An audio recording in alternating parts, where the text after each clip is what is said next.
Shalom, selamat pagi jemaat yang terkasih di dalam Tuhan.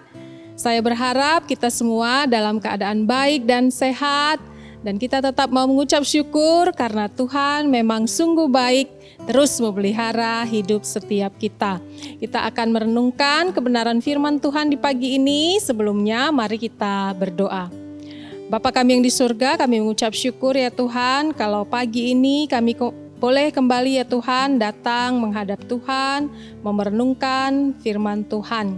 Berkati ya Tuhan setiap jemaat Tuhan yang pagi ini sudah bangun dalam keadaan baik, dan kami mau memperlengkapi diri kami Tuhan dengan kebenaran firman Tuhan.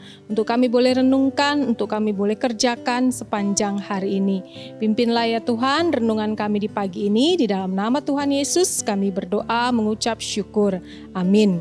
Ya jemaat yang terkasih, pagi ini saya mengambil dari Yehezkiel pasal yang ketiga ayat yang ke-10 sampai ayat yang ke-11. Saya akan membacakannya buat kita semua. Selanjutnya firman-Nya kepadaku, "Hai anak manusia, perhatikanlah segala perkataanku yang akan kufirmankan kepadamu dan berikanlah telingamu kepadanya. Mari, pergilah dan temuilah orang-orang buangan, teman sebangsamu, berbicaralah kepada mereka dan katakanlah, beginilah firman Tuhan Allah, baik mereka mau mendengarkan atau tidak." Sampai demikian firman Tuhan.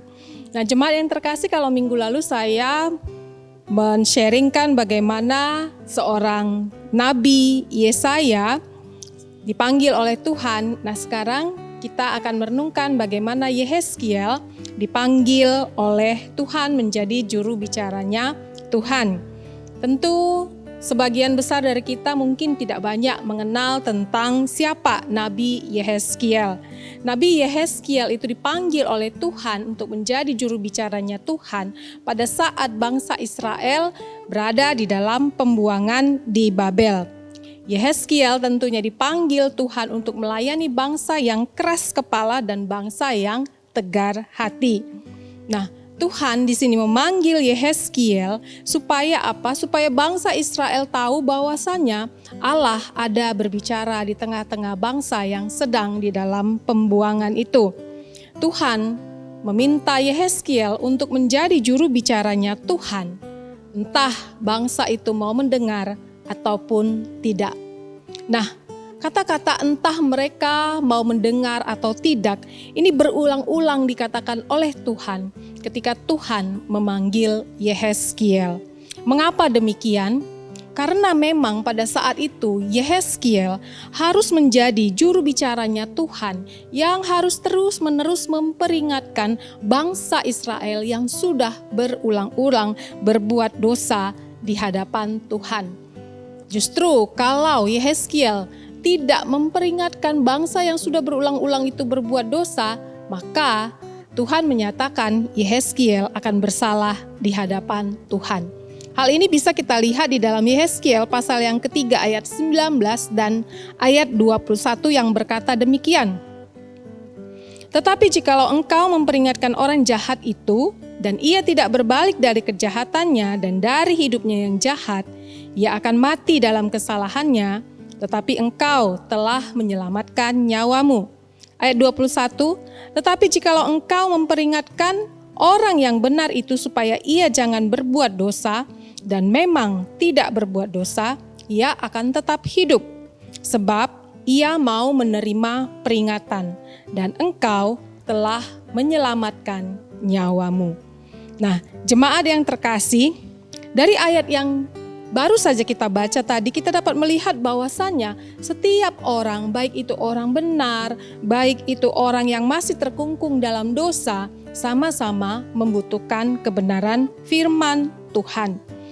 Nah, untuk itu respon setiap orang yang mendengarkan firman Tuhan itu akan sangat menentukan akan kemana nanti akhir hidup orang tersebut. Nah, kalau kita mengetahui di tengah-tengah wabah pandemi yang saat ini kita rasakan, kita sungguh-sungguh membutuhkan firman Tuhan dalam hidup setiap kita. Kita membutuhkan firman Tuhan untuk memberikan kepada kita kekuatan, memberikan penghiburan, memberikan pengharapan, sukacita, dan damai sejahtera di tengah kesesakan di dalam wabah yang sedang kita alami. Sama seperti bangsa Israel yang sedang dalam pembuangan.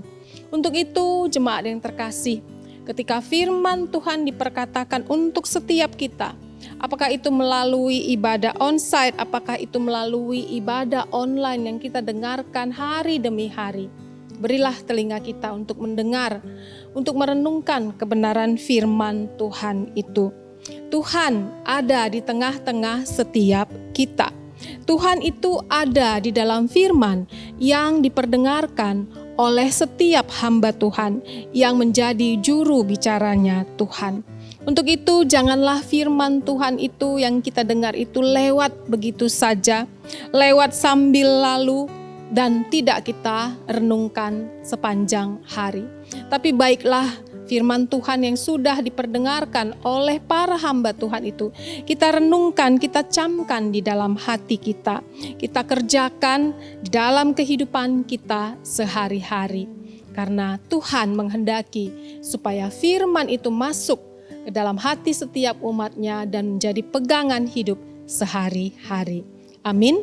Mari kita berdoa. Bapa di sorga, kami mengucap syukur ya Tuhan kalau pagi ini kami boleh diingatkan untuk kami boleh terus menerus merenungkan kebenaran firman Tuhan yang sudah diperkatakan oleh setiap hamba Tuhan. Kami tidak ingin cuek ya Tuhan, tapi kami ingin Tuhan firman itu masuk ke dalam hati dan pikiran kami, menguasai kami, dan kami pegang dalam kehidupan kami sehari-hari. Sehingga setiap tindakan kami ya Tuhan, itu semua mencerminkan firman Tuhan. Hormat kami kepada Tuhan, takut kami akan Tuhan. Biarlah ya Tuhan Engkau yang memberkati setiap jemaat Tuhan pada saat ini Tuhan, hari ini. Engkau melihat segala tugas dan tanggung jawab mereka, baiklah itu mereka kerjakan ya Tuhan, dengan terus merenungkan kebenaran firman Tuhan. Supaya firman Tuhan menjadi pedoman ketika mereka melakukan sesuatu, memutuskan sesuatu. Terima kasih ya Tuhan, Engkau yang mengetahui setiap seluk-beluk hati jemaat Tuhan. Engkau yang mengetahui segala perkara pergumulan yang sedang mereka hadapi. Tuhan tolong mereka, topang mereka ya Tuhan dalam kesusahan, dalam kesedihan, dalam keputusasaan. Kiranya kekuatan, penghiburan, damai sejahtera yang dari Allah Bapa, Putra, dan Roh Kudus, itulah yang melingkupi hati setiap jemaat Tuhan. Di dalam nama Tuhan Yesus, kami berdoa, kami mengucap syukur. Amin. Ya jemaat yang terkasih, kiranya Tuhan selalu beserta dengan jemaat Tuhan. Tuhan Yesus memberkati.